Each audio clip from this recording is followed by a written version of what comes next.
Good morning students. आज जो topic हमको डिस्कस करना है वो है oxidation state of transition metals. ये एक बहुत ही महत्वपूर्ण या इम्पॉर्टेंट टॉपिक है और क्योंकि ये रिप्रेजेंटेटिव एलिमेंट से बहुत ही अलग होता है। ट्रांजिशन एलिमेंट्स में या संक्रमण तत्वों में वेरिएबल ऑक्सीडेशन स्टेट्स होती हैं, अर्थात वे विभिन्न प्रकार की ऑक्सीकरण अवस्थाएं दर्शाते हैं। जबकि अपन एस और पी ब्लॉक के एलिमेंट्स में जब भी अपन देखते हैं तो वहाँ पर अपने को ये देखने को मिलता है कि इनकी संयोजकता या ऑक्सीकरण अवस्थाएं जो संयोजकता होती हैं वह वो ग्रुप नंबर या 8- ग्रुप नंबर के बराबर होती हैं। यहाँ पर अब जो मुख्य इम्पॉर्टेंट क्वेश्चन आता है वो ये है कि ऑक्सीकरण अवस्था क्या होती है या उनकी संयोजकताएं क्या हैं। किसी भी तत्व की ऑक्सीकरण अवस्था उस आवेश के बराबर होती है जो उस तत्व के परमाणु पर रह जाता है यदि उसके यौगिक के अन्य परमाणुओं को आयनों के रूप में उससे पृथक कर दिया जाए। जैसे फॉर एग्जांपल अगर अपन ऑक्सीडेशन स्टेट देखना चाहते हैं तो ये मैग्नीशियम में ये एग्जांपल लिया हुआ है MgCl2। इस Mg में 2 Cl परमाणु जुड़े हुए हैं जो कि Cl- के रूप में उपस्थित रहते हैं। अगर इन दोनों Cl- को निकाल दिया जाए तो यहाँ पर मैग्नीशियम पे +2 अवस्था आ जाती है और ये अपन इनकी ऑक्सीडेशन स्टेट कहते हैं कि मैग्नीशियम की यहाँ पर ऑक्सीकरण अवस्था जो है वो +2 ऑक्सीकरण अवस्था है। संक्रमण तत्वों में या धातुओं में ये देखा गया है कि संयोजकता कोश, यहाँ पर संयोजकता कोश कौन सा है 4s, outer most orbital 4s orbital में 1 या 2 ही इलेक्ट्रॉन उपस्थित होते हैं। तो कहने का मतलब ये है कि अगर अपन देखें तो इनमें +1 या +2 ऑक्सीकरण अवस्थाएं ही उपस्थित होनी चाहिए या ये +1 और +2 ऑक्सीकरण अवस्थाएं ही दर्शाना चाहिए। लेकिन ये देखा गया कि यहाँ पर वेरिएबल ऑक्सीडेशन स्टेट्स उपस्थित होती है, परिवर्तनशील ऑक्सीकरण अवस्थाएं उपस्थित होती हैं और सभी धातुएं, लगभग सभी धातुएं +2 से लेकर के +7 तक ऑक्सीकरण अवस्थाएं दर्शाते हैं। तो ये क्यों हुआ या किस कारण से ये इस विभिन्न प्रकार की ऑक्सीकरण अवस्थाएं दर्शाते हैं। इसमें ये कहा गया है कि 4s इन परमाणुओं में n-1d और ns इलेक्ट्रॉन उपस्थित होते हैं, जिसमें ns इलेक्ट्रॉन जो है वो संयोजकता कोश या आउटरमोस्ट ऑर्बिटल होता है और इन दोनों ऑर्बिटल्स के बीच में बहुत ही कम अंतर होता है। इसलिए s ऑर्बिटल्स के इलेक्ट्रॉन्स जब निकलते हैं तो उनके साथ साथ d ऑर्बिटल के अयुग्मित इलेक्ट्रॉन्स भी निकल जाते हैं और इस कारण इनकी संयोजकता या ऑक्सीडेशन स्टेट जो है वो बढ़ती जाती है। तो अयुग्मित जितने भी इलेक्ट्रॉन हैं वो प्लस आउटरमोस्ट s ऑर्बिटल के जितने भी इलेक्ट्रॉन्स हैं इन दोनों को मिला करके अपन इनकी ऑक्सीकरण अवस्थाएं दर्शा सकते हैं। फॉर एग्जाम्पल मैग्नीज का अगर अपन इलेक्ट्रॉनिक विन्यास देखें तो D में 5 इलेक्ट्रॉन्स और 4s में 2 इलेक्ट्रॉन उपस्थित होते हैं। तो इनकी जो ऑक्सीडेशन स्टेट है वो आप यहाँ देखेंगे Mn0 से लेकर के +1 से लेके और +7 तक ये ऑक्सीकरण अवस्थाएं दर्शाते हैं जो कि x+2 के बराबर हो जाती हैं, जहाँ x जो है वो अयुग्मित d इलेक्ट्रॉनों की संख्या यहाँ पर उपस्थित होती है।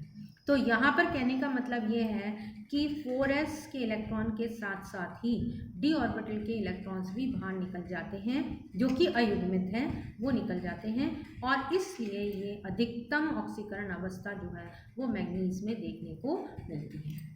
अब ये विभिन्न प्रकार की ऑक्सीकरण अवस्थाएं हैं जो कि अलग अलग तत्व, संक्रमण तत्व यहाँ पर दर्शा रहे हैं।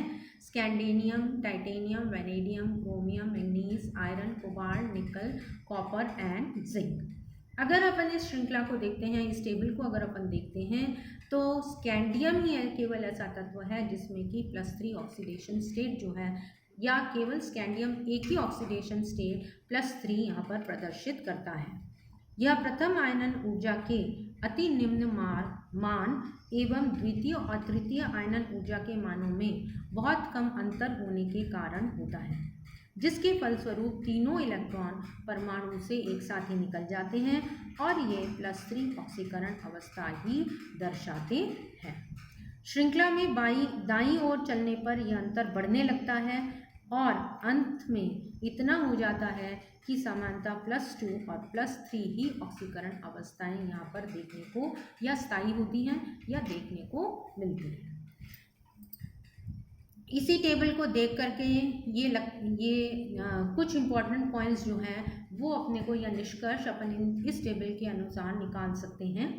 सबसे पहला ये है कि स्कैंडियम से मैंगनीज तक अधिकतम ऑक्सीकरण अवस्थाओं की संख्या बढ़ती जाती है क्योंकि अयुग्मित इलेक्ट्रॉन डी इलेक्ट्रॉनों की संख्या बढ़ती है। स्कैंडियम के अतिरिक्त बाकी सभी तत्व +2 ऑक्सीकरण अवस्थाएं दर्शाते हैं, जबकि स्कैंडियम +2 ऑक्सीकरण अवस्था नहीं दर्शाता, क्योंकि जैसे कि मैंने पहले भी बताया है, सेकेंड और थर्ड आयनाइजेशन एनर्जी में अंतर बहुत कम होता है, जिसके फलस्वरूप तीनों के तीनों इलेक्ट्रॉन एक साथ ही निकल जाते हैं और +3 ऑक्सीकरण अवस्था ही यहाँ पर स्थायी होती है। विभिन्न ऑक्सीकरण अवस्थाओं का स्थायित्व का संबंध काफ़ी हद तक D0, D5 और D10 विन्यास के साथ भी होता है। आप सबको पता है कि खाली कक्षक, आधे भरे हुए कक्षक और पूर्ण भरे हुए कक्षक अधिक स्थायी होते हैं और इस कारण भी अपन विभिन्न ऑक्सीकरण अवस्थाएं यहाँ पर स्थायी होती है। जैसे फॉर एग्जांपल टाइटेनियम में यदि अपन देखें तो टाइटेनियम 4 जो है ये टाइटेनियम 3 से अधिक स्थायी होता है क्योंकि इसमें D0 विन्यास उपस्थित होता है। इसी तरह मैंगनीज में अगर अपन देखें तो मैंगनीज 2 ज़्यादा स्थायी है Mn3 से, क्योंकि यहाँ पर D5 कन्फिग्रेशन होता है। सिल्वर में Ag1 जो है ये मोर स्टेबल होता है Ag2 से, क्योंकि 4D10 यहाँ पर 4D10 कन्फिग्रेशन या विन्यास यहाँ पर उपस्थित होता है। अब क्योंकि यहाँ पर बहुत सारी ऑक्सीकरण, एक ही तत्व कई सारी ऑक्सीकरण अवस्थाएं दर्शाते हैं, तो वहाँ पर संक्रमण धातु आयनिक और सहसंयोजक दोनों प्रकार के यौगिकों का या बंधों का फॉर्मेशन करते हैं। जब धातु कम ऑक्सीकरण अवस्था में होता है तो आयनिक यौगिक ही बनता है, और जब ऑक्सीकरण अवस्था बढ़ती है तो इनमें सहसंयोजकता गुण आ जाता है। नेक्स्ट जो इम्पोर्टेंट पॉइंट है वो ये है कि यदि तत्व उच्च ऑक्सीकरण अवस्था में उपस्थित होता है तो ये आयनिक यौगिक नहीं बनाता, क्योंकि 3 इलेक्ट्रॉन निकल जाने के पश्चात शेष इलेक्ट्रॉन नाभिक द्वारा इतने अधिक बल से आकर्षित होने लगते हैं और अधिक इलेक्ट्रॉन का निकलना संभव नहीं हो पाता। स्कैंडियम 3 के यौगिकों में ही सर्वाधिक आयनिक गुण पाए जाते हैं। अब निम्न ऑक्सीकरण अवस्था में क्या होगा? निम्न ऑक्सीकरण अवस्था में ये यौगिक आयनिक गुण दर्शाते हैं और बंध भी आयनिक होता है, इसलिए ऑक्सीकरण अवस्था बढ़ने के साथ साथ आयनिक प्रवृत्ति कम हो जाती है और सहसंयोजक प्रवृत्ति यहाँ पर अधिक हो जाती है। बंध भी सहसंयोजक प्रकृति का ही पाया जाता है। ये कुछ एग्जाम्पल्स हैं। आयनिक गुणों में इस प्रकार कमी आने के कारण धातुओं के जो ऑक्साइड्स हैं उनमें बेसिक, एसिडिक और एम्फोटेरिक गुणों में भी परिवर्तन होता है। जैसे यहाँ पर यदि ऑक्सीकरण अवस्था जैसे जैसे अपन बढ़ाते जाएंगे या बढ़ती जाएगी, वैसे वैसे जो यौगिक है वो अम्लीय प्रकृति का हो जाता है। ऑक्साइड्स की केस में यदि अपन देखते हैं तो मैंगनीज में +2 ऑक्सीकरण अवस्था में मैंगनीज का ऑक्साइड क्षारीय होता है, +4 में एम्फोटेरिक या उभयधर्मी और +6 ऑक्सीकरण अवस्था में ये एसिडिक बन जाता है। इसी प्रकार ऑक्सीकरण अवस्था बढ़ने पर यौगिक की अम्लता व क्रियाशीलता भी बढ़ जाती है। इसका दूसरा एग्जाम्पल जो है वो क्रोमियम है। क्रोमियम ऑक्साइड यदि ये +2 ऑक्सीडेशन स्टेट में है तो बेसिक है, +3 में अगर अपन देखें तो एम्फोटेरिक है और +6 में अगर अपन देखें तो ये एसिडिक हो जाती है। अम्लीय माध्यम में निम्न ऑक्सीकरण अवस्थाएं ज़्यादा स्थायी होती हैं, जबकि क्षारीय माध्यम में उच्च ऑक्सीकरण अवस्था अधिक स्थायी होती है। ये कुछ महत्वपूर्ण पॉइंट्स हैं जो कि ऑब्जर्व किए गए कि किस प्रकार से इनकी ऑक्सीकरण अवस्थाओं के साथ साथ क्या परिवर्तन होता है।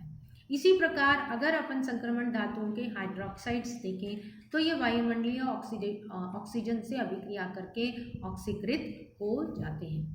हैलोजेंस के साथ यदि अपन इनकी क्रिया देखें तो ये देखा गया है कि वेनेडियम जो है ये F5, VCl4, VBr3 एक्सेट्रा इस प्रकार के अपने यौगिक बनाता है। +5 ऑक्सीकरण अवस्था में ये तीव्र ऑक्सीकारक होता है, जो कि ब्रोमीन और आयोडीन जैसे तीव्र अपचायकों के साथ आयनिक अवस्था में नहीं रह पाता। इसलिए आप देखेंगे कि यहाँ पर VCl5 या VBr5 नहीं बनता, क्योंकि ऑक्सीकारक होने के कारण Cl2 और Br2 निकल जाते हैं। फ्लोरीन के साथ ये बन जाता है, क्योंकि फ्लोरीन छोटे आकार का होता है और इसलिए ये VF5 यहाँ पर बनाता है।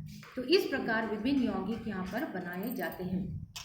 मैंगनीज की, जैसे कि अपन ने देखा था कि +7 जो है वो मैक्सिमम ऑक्सीडेशन स्टेट होती है, क्योंकि यहाँ पर 5 अयुग्मित इलेक्ट्रॉन D में उपस्थित होते हैं और 2 अयुग्मित इलेक्ट्रॉन S में होते हैं, और सभी एक साथ बाहर निकल जाने के पश्चात +7 यहाँ पर ऑक्सीकरण अवस्थाएं प्राप्त की जाती हैं। बाएं से दाएं जाने पर उच्चतर ऑक्सीकरण अवस्था का स्थायित्व घटता जाता है।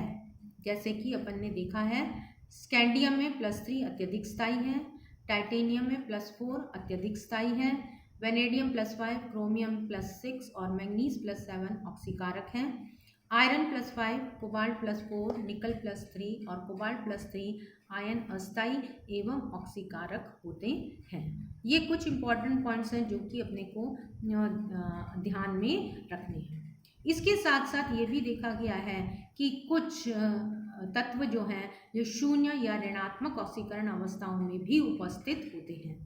इन अवस्थाओं में अस्तित्व आ सकता है यदि कम ऑक्सीकरण अवस्था को स्थायी करने वाले लिगैंड वहाँ पर उपस्थित हों, जैसे CO कार्बन मोनोऑक्साइड या बाइपिरिडीन इन लिगैंड। ये बाइपिरिडीन और कार्बन मोनोऑक्साइड लिगैंड जब भी मेटल्स के साथ बंध बनाते हैं तो यहाँ पर बैक बॉन्डिंग भी उपस्थित होती है, और बैक बॉन्डिंग के कारण इनमें ऑक्सीकरण अवस्था लगभग 0 के बराबर या नेगेटिव भी आ जाती है। नेक्स्ट इंपॉर्टेंट पॉइंट जो है वो है डिस्प्रपोर्शन या असमानुपातन। यहाँ पर अधिकतम ऑक्सीकरण अवस्था +2 तथा +3 ऑक्सीकरण अवस्थाओं के बीच की ऑक्सीकरण अवस्थाओं में डिस्प्रपोर्शन का गुण पाया जाता है। ऑक्सीकरण मैक्सिमम ऑक्सीडेशन स्टेट +3 +4 जो भी हो सकती है, +7 भी हो सकती है वो, और मिनिमम ऑक्सीडेशन स्टेट +2 या +3, इन दोनों के बीच में ये डिस्प्रपोर्शन हो सकता है। अर्थात ऐसी अवस्थाएं एक ही समय में अपने से कम व अधिक ऑक्सीकरण अवस्थाओं में परिवर्तित हो जाती हैं। जैसे फॉर एग्जांपल यहाँ Mn+3 में उपस्थित है और इसका डिस्प्रपोर्शन हो जाता है, तो यहाँ पर Mn+2 में उपस्थित है और यहाँ पर Mn+4 में, तो ये दोनों भागों में विभाजित हो जाती हैं। इस प्रकार का जो गुण है उसे अपन डिस्प्रपोर्शन कहते हैं, और ये परिवर्तनशील ऑक्सीकरण अवस्थाओं के कारण ही देखने को मिलता है।